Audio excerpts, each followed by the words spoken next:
미라파트너스는 2017년 5월에 설립했습니다. 올해로 벌써 7년 차입니다. 시간 너무 잘 가는 것 같아요. 7년 동안 감사하게도 제가 업계에 몸담았던 24년간 그간 7년은 가장 비약적인 성장과 발전을 이루었던 시기가 아닌가 이렇게 생각을 해봅니다. 여러분 혹시 그거 아세요? 제가 이 장표를 만들면서 보다 보니까 내년 2024년이 대한민국 벤처캐피탈 벌써 50주년이더라고요. 혹시 아시고 계셨나요? 네. 너무 놀라웠어요. 정말 깜짝 놀랐는데요. 보시죠. 1974년 현 아주아이비의 전신이죠. 한국기술진흥이 VC 1호로 설립을 하면서 벌써 50주년이 된 것 같습니다. 대단하죠. 그래서 제가 사실 한 분 한 분 오늘 참석해주신 아주아이비 허근구 본부장님 감사합니다. 네, 그래서 저희가 이렇게 한 분 한 분 초청을 드리면서 제가 그런 생각을 했어요. 어쩌면 오늘 오신 분들 중에는 벤처캐피탈에 제가 제일 먼저 들어왔겠구나 이런 생각을 했거든요. 죄송합니다. 그게 아니더라고요. 네. 그래서 오늘 지금 아마 참석 중이신 것 같은데, 네. 1990년, 여러분, 이게 1990년 보이시죠? 1990년에 벤처캐피탈 협회에 입사하셔서 아직까지 근무하고 계신 정지영 이사님 오늘 참석해 주셨습니다. 감사합니다. 네. 또 있어요. 1995년에 신창업투자부터 시작하신 우리 김정민 대표님 참석해 주셨습니다. 감사합니다. 예. 반백년, 그죠? 74년생 분들께서는 벤처캐피탈 역사와 함께 하고 계신 게 아닌가, 이런 생각이 드는데요. 그래서 조금 지루하실 수 있겠지만, 여기 70년대생들 굉장히 많으시죠? 그래서 추억팔이를 좀 한번 해보려고요. 예. 해서 1974년에 한국기술진흥 제1호 벤처캐피탈이 설립이 되면서 창투사, 그러니까 창업자 벤처기업에 투자를 하는 창업투자 회사, 그리고 신기술 사업자에 투자하는 신기술 사업금융업이 벤처캐피탈로서 활동을 시작합니다. 그리고 30년 뒤죠. 2005년에 LLCVC가 만들어지죠. 프리미어 파트너스, 그러니까 그 1호로 설립을 시작합니다. 추억 돋지 않으세요, 여러분? 그 당시에 한국벤처투자가 설립이 되면서 출자 사업이라는 거를 시작하게 됐죠. 그 이후 2008년입니다. 대학의 특허 등 기술을 사업화하는 기술지주가 2008년에 설립이 돼요. 서울대 기술지주, 한양대 기술지주가 이쪽 시장으로 들어오면서 벤처 투자를 시작하게 되죠. 미라파트너스 스타트업 행정지원을 이끌고 계신 우리 가나미 사모님께서 그죠? 서울대 기술지주에서 근무를 하셨습니다. 그리고 이제 2010년을 지나서 2013년이 됐는데요. 요때쯤 약간 이상함이 좀 감지되었던 것 같아요. 당시는 제가 이엔인베스트먼트라고 하는 창업투자 회사에서 근무를 했던 시절이었는데요. 사실 그때만 해도 신기사가 신기술 투자 조합을 만들던 게 그렇게 흔하지 않았던 시절이었던 걸로 기억을 합니다. 맞죠? 네. 그래서 그랬는데요. 그때 당시에 어느 순간 신기술 투자 조합이라는 게 막 부각이 되기 시작합니다. 그러면서 개인이 신기술 투자 조합이라는 데 출자를 하기 시작하고요. 이렇게 민간 자금이 이쪽으로 들어오는 이런 일들이 2013년에 시작됐던 것 같습니다. 그때 당시에 99년에 업계에 들어오신 우리 송병헌 대표님과 박석준 전무님께서 이엔 인베스트먼트로 오시면서 PE팀을 뿌리시죠. 그리고 신기술 투자 조합을 운영하고요. 굉장히 다수의 신기술 투자 조합을 만들었던 기억이 있습니다. 그때 여러분 기억하세요? 성장사다리 사무국, 그죠? KDB, IBK, 은행권 청년 창업재단이 성장사다리 펀드라는 것을 만들어서 출자 사업을 시작합니다. 그때 2013년에 이엔인베스트먼트는 창업투자 회사의 라이센스를 반납하고 신기술 사업금융업으로 전환을 했고요.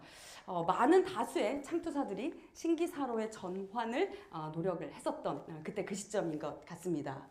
이후에 2013년을 지나서 2016년에는 상장 사다리 사무국을 시작했던 출자 사업을 시작했던 사무국이 한국성장금융 주식회사를 설립하면서 본격적으로 출자 사업을 시작했죠.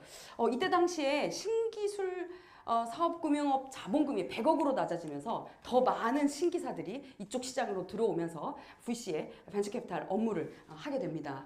이때 창업기획자 설립 법적 근거도 요 당시에 마련이 됐어요. 그리고 나서 일반 법인으로서 활동을 해오던 많은 엑셀러레이터들 많다고 해야 되나? 퓨처플레이, 블루포인트 파트너스 등이 2017년에 법적 근거가 생기면서 이때 창업 기획자를 설립하고 드디어 이제 그 설립 후 3년 미만, 그러니까 초기 기업에 대한 투자가 예전에 비해서 활발하게 이루어지기 시작했던 시점이 요때쯤인 것 같습니다. 미라 파트너스는 2017년에 설립을 했어요. 그때 제가 한참 강의를 조금 많이 하던 그 시점이었는데요. 그때 당시에도 조금 이상한 변화들이 좀 일어났습니다. 벤처캐피탈 조합 관련된 강의를 하면 이렇게 이제 수강생들이 모이는데 제가 모르시는 분들이 계속 들어오시더라고요. 그리고 그때 당시에 벤처캐피탈 설립을 하고 싶다, 어떻게 하면 되는지에 대한 문의도 이때 당시에 많이 빗발치게 들어왔던 것 같습니다. 그래서 시장이 점점 커져가고 있구나, 뭔가 다른 시장의 변화가 생기고 있다, 이런 생각이 조금 들었죠. 그리고 나서 제가 2017년에 창업을 했어요. 그리고 7년이 됐습니다. 쉽지 않았어요. 제가 제일 많이 들었던 얘기가 되겠어? 이런 얘기였고요. 할 수 있니? 이런 거. 바쁜 건 좋은데 돈이 되겠니? 이런 얘기도 굉장히 많이 들었던 것 같아요. 그리고선 7년이 지났고 여기까지 왔죠. 물론 그때 당시에 그런 생각도 했어요. 하도 그런 말씀을 주변에서 많이 하시니까 안 될 거다 이런 얘기를 많이 하시니까 관리를 어떻게 밖에서 해. 그리고 누가 밖에다 맡겨, 누가 외부에 맡겨, 뭐 이런 얘기 등 들어서 사실 그런 생각도 했습니다. 이거 안 될 수도 있겠구나. 뭐 그래도 벤처캐피탈 관리 없는 2개 정도만 해도 그래도 먹고 살지 않을까? 뭐 이런 생각을 하고 사업을 시작했고요. 아무튼 여기까지 함께 올 수 있었던 건 저희 함께하는 멤버들이 아니었나 이런 생각을 해보는데요. 그리고 나서 이상한 일이 생겼죠. 너무 감사하게 2020년에 벤처 투자 촉진에 관한 법률이 제정이 됩니다. 이때 당시에 창투사 같은 경우에는 엑셀러레이터를 자회사로 둘 수 있는 법적 근거도 마련이 됐고요. 증권사 그리고 자산운용사들이 벤처 투자 조합을 만들 수 있는 그런 운용사들과 함께 공동으로 조합을 만드는 것도 허용이 되고요. 엑셀러레이터가 벤처 투자 조합을 만들 수 있게도 이 당시에 허용이 됐죠. 그러면서 굉장히 많은 새로운 플레이어들이 이 시장으로 정말 물밀듯이 들어왔던 것 같아요. 정말 너무 바빴던 시절이 아니었나, 뭐 이런 생각이 듭니다. 여기서 그치지 않은 것 같아요. 여기서 그치지 않고요. 2021년 12월에는 공정거래법이 개정이 되면서 일반 지주회사가 자회사로 CVC를 가질 수 있게끔 허용이 됐죠. 여러분 너무 잘 아시죠? 그래서 GS벤처스 그리고 동원기술투자 등이 대표적인 지주회사 CVC라고 할 수 있을 것 같고요. 작년에 9개의 CVC가 만들어지면서 실제로 벤처캐피탈에서 활동을 하고 계십니다. CJ 인베스트먼트 같은 경우는 자회사로 편입이 됐죠. 자회사로 창투사예요. 창투사인데 자회사로 편입이 되면서 CVC를 하고 있습니다. 여기서 끝이 아니고요. 시장이 점점 커져가고 있는 것에 대한 이야기를 드리고 있는데요. 올해 12월에 벤처 투자 촉진에 관한 법률이 개정이 됩니다. 그러면 벤처 투자 조합은 특수목적 회사를 설립할 수 있게 돼요. 그러면 차입을 통한 투자도 가능해진다. 그리고 세이프, 그러니까 벤처 투자 촉진에 관한 법률이 시행될 때 나왔던 투자 방법이죠. 세이프 조건부 지분 인수 계약이 도입이 됐고요.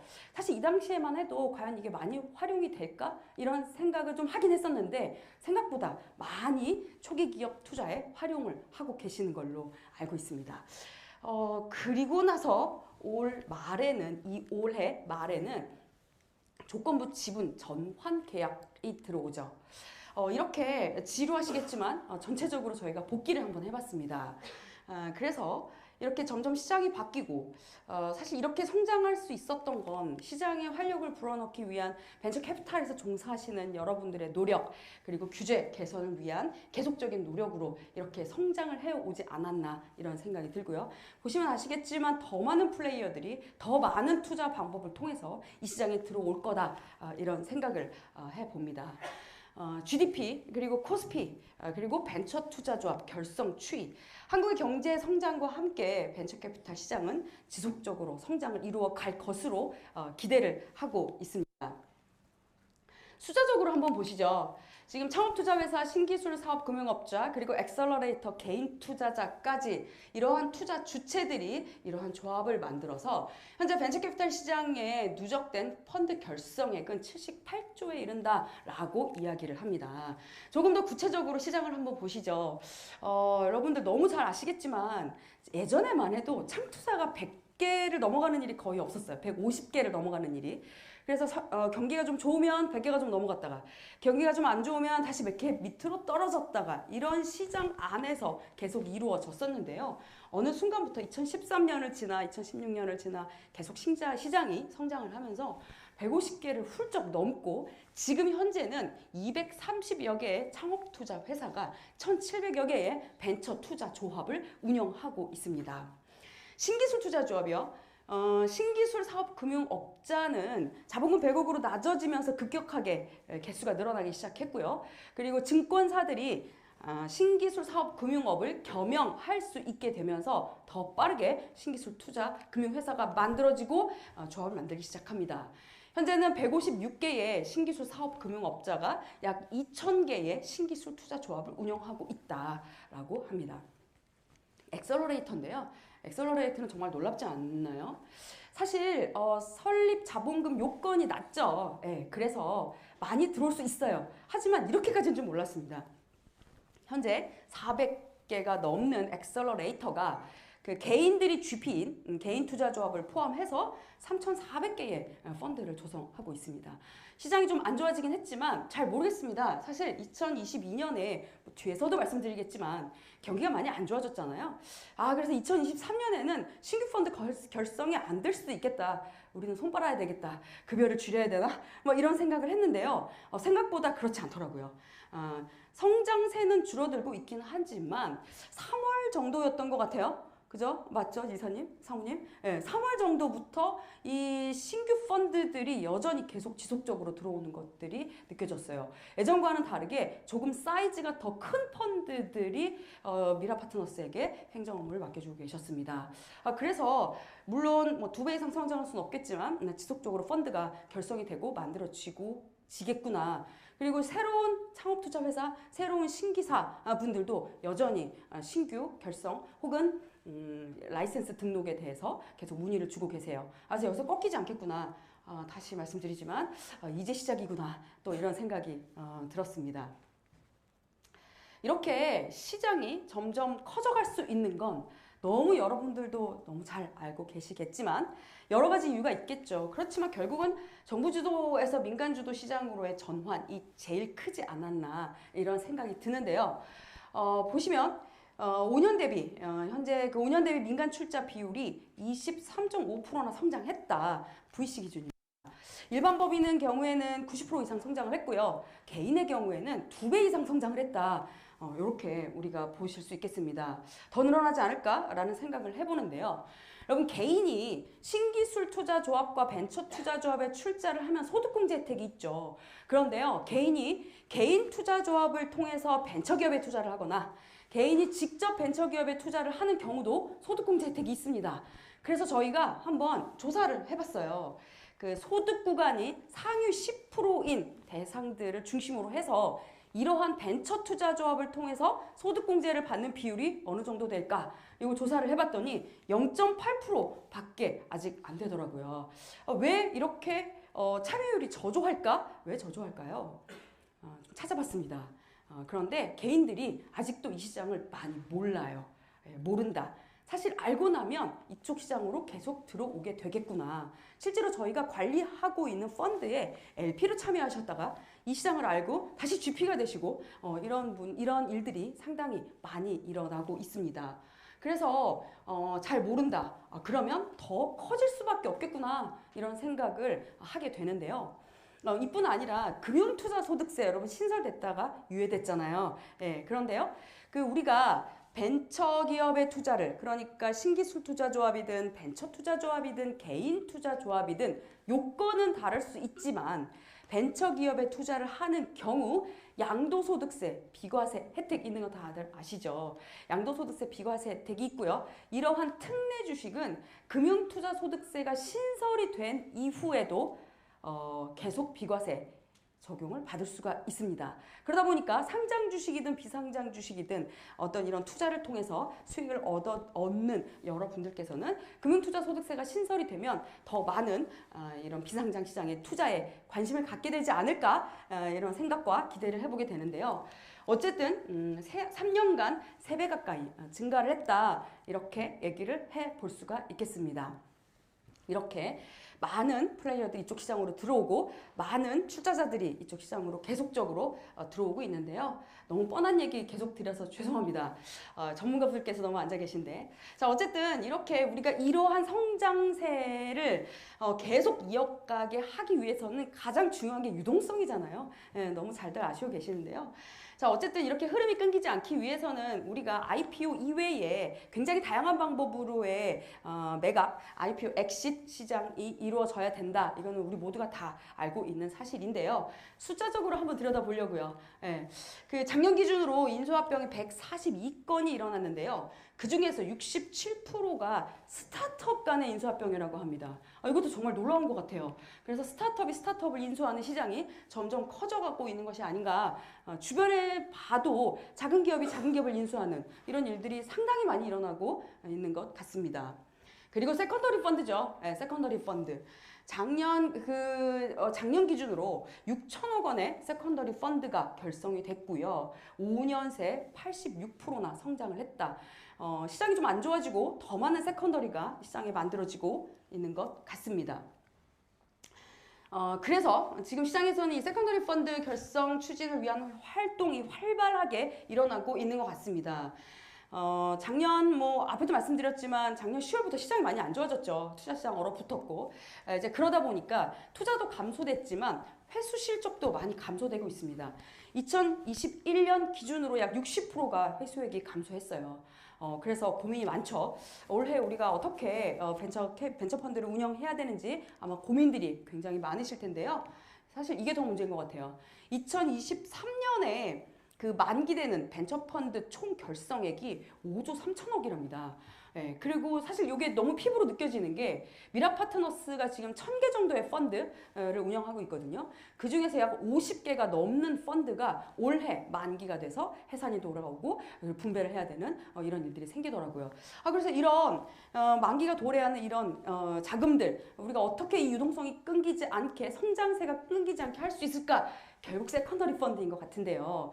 모태펀드 같은 경우에는 올해 5천억 원 규모의 세컨더리를 1.5천억 원으로 3배 이상 확대하겠다 이런 이야기를 하고 있고요. DSC 인베스트먼트죠. 최대 2천억 원의 목표로 세컨더리 펀드를 결성하고 있다고 하시는데 어떻게 바쁘신 중에도 참석해 주시는 박정훈 전무님 감사합니다. 네, 결성 잘 되시고 계신가요? 네. 그래서 이렇게 하고 있고요. 이뿐이 아니고요. 메타 인베스트먼트, 위벤처스 등이 또 여전히 세컨더리 펀드를 결성 완료했고 그 외에도 2014년 6월 기준, 현재 기준으로 160억 원, 메인스트리트 인베스트먼트를 포함해서 여러 군데들이 세컨더리 펀드를 결성하고 이제 거품이 빠지고 제대로 밸류에이션을 찾은 여러 포트폴리오 기업들을 인수하고자 이렇게 눈을 뜨고 찾아보고 계신 게 아닌가 이런 생각이 듭니다. 결국 이렇게 세컨더리 펀드에서 기업을 투자하고 LP 지분을 유동하고 이러려면 스타트업이죠. 결국 이게 계속 유지되고 성장세가 유지되기 위해서는 스타트업의 성장이 제일 중요하다. 스타트업은 사실 우리의 주인공이죠. 스타트업이 성장하기 위해서는 양적으로 질적으로 성장이 필요하다. 저희가 이런 이야기를 하고 있는데요. 여기 심사역분들 너무 많이 앉아 계시는데 피부로 느끼실 것 같아요. 과거 대비 스타트업이 얼마나 질적으로 성장했는지 그리고 알고 계실 것 같은데요. 어쨌든 숫자적으로 보면 기술 기반의 창업수가 점점 늘어나고 있고 전체 창업의 17% 달하고 있다. 그리고 계속 늘어나고 있다. 이런 얘기를 할 수 있겠습니다. 그래서 결국 이 시장이 계속 성장하겠구나. 이런 관점으로 봐주시면 좋을 것 같은데요. 자, 어쨌든 이렇게 기술 기반 창업도 늘어나고 있다. 여기에는 인재 유치, 사실 스타트업이 성장하기 위해서는 결국 사람이죠. 대표이사를 포함한 스타트업을 움직이고 있는 그 여러 인재들, 중요한 인재들이 가장 중요하지 않을까 이런 생각이 드는데요. 역시나 시장에서는 이러한 인재 유치를 위해 정부 그리고 벤처캐피탈 그리고 우리 모두가 노력을 하고 있습니다. 스톡옵션 부여 대상 확대 한계 제도적으로는 그게 아닌가 싶은데요. 2021년 기준으로 500개 넘는 스타트업이 5천억 원 규모의 스톡옵션을 발행했다. 이런 통계도 있습니다. 복수 1개월권도 도입이 되고요. 또 이렇게 스톡옵션뿐 아니라 벤처캐피탈에서도 이제까지는 심사역, 관리역 이렇게 채용을 했다면 이제 우리가 운영하는 조합의 포트폴리오의 인재를 채용해주기 위한 담당자도 채용이 시작이 된 것 같아요. 생각해보면 과거에는 벤처캐피탈이라고 했을 때 실제로 자금 지원, 물론 여러 가지 도움을 주시지만 실질적으로 그 스타트업의 지원을 할 수 있었던 그런 방법들은 많지는 않았던 것 같아요. 그런데 이런 일이 시작이 되고 있습니다. 알토스 벤처스, 베이스 인베스트먼트, 패스트 벤처스 등이 실제로 심사역 관리역 외에 포트폴리오에 인재를 영입하는 담당자를 채용하고 있다. 이뿐 아니고요. 실제로 HR 하는 회사와 연계를 통해서 스타트업에 훌륭한 인재가 영입되도록 하는 노력이 시장에서 계속 일어나고 있는 것 같습니다. 너무 긍정적인 영향인 것 같은데요. 이렇게 인재 영입 외에도 굉장히 다양한 방법으로 스타트업의 질적 성장을 돕는 움직임들이 이 벤처캐피탈 시장 업계의 심사역들이 해주시고 계신 게 아닌가 이런 생각이 듭니다. 그래서 또 있습니다. 실제로 이렇게 빠르게 M&A가 이루어지고 도대체 이런 자금들이 다 어디로 가는가? 여러분 혹시 들어보셨어요? 뉴 리치 시장의 개막이다 이런 말씀을 하시더라고요. 그러니까 스타트업 임직원을 중심으로 M&A도 굉장히 빠르게 일어나고 이러다 보니까 스타트업의 임직원을 중심으로 신흥 부유층이 만들어지고 있다 이런 얘기를 하고 있는데요. 생각해보면 제 주변에도 저보다 나이 어린 스타트업의 대표님들이 엑싯해서 또 다른 스타트업을 고민하고 아니면은 이 자금을 어디에 출자를 해야 되나? 나도 VC를 한번 만들어 볼까? 이러한 움직임들이 계속 일어나고 있는 것 같아요. 그래서 삼성증권에서는 S&I 센터를 오픈해서 이런 임직원들을 대상으로 자산 관리를 시작했다. 이런 얘기가 나오고 있습니다. 뉴머니, 이렇게 뉴리치들의 자금인 뉴머니가 이런 조사 결과가 있어요. 내년 2030년에는 결국 이 뉴머니가 전체 부유층 자산의 반 이상을 차지하겠구나 이런 예측을 하시기도 합니다. 이런 얘기를 접하는데 사실은 저는 실제 이런 경험을 좀 했었어요. 2021년 말이었던 것 같아요. 어떤 기업의 대표님께서 엑시트를 하셨대요. 엑시트를 하시고 자금이 풍부한 상황이었고 이 자금을 어떻게 운영하면 좋을지에 대해서 모 증권사 PB팀이 자산 관리를 해주고 있었는데요. 그래서 이 자금을 어떻게 관리하면 좋을지에 대해서 여러 분야의 자산을 운용하는 담당자 분들을 모셨어요.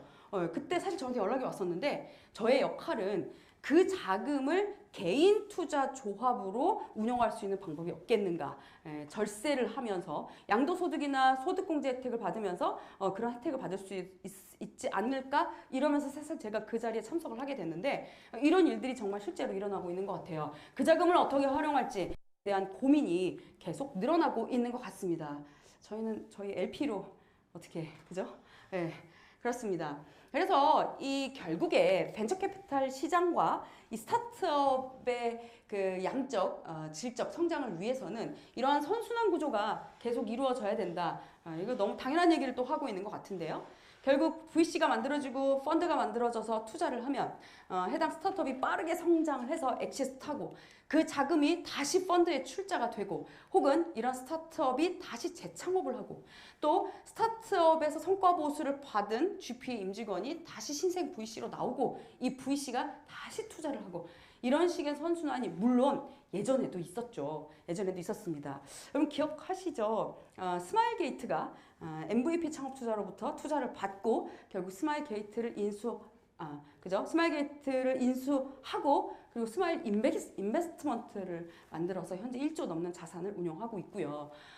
또 뭐가 있을까요?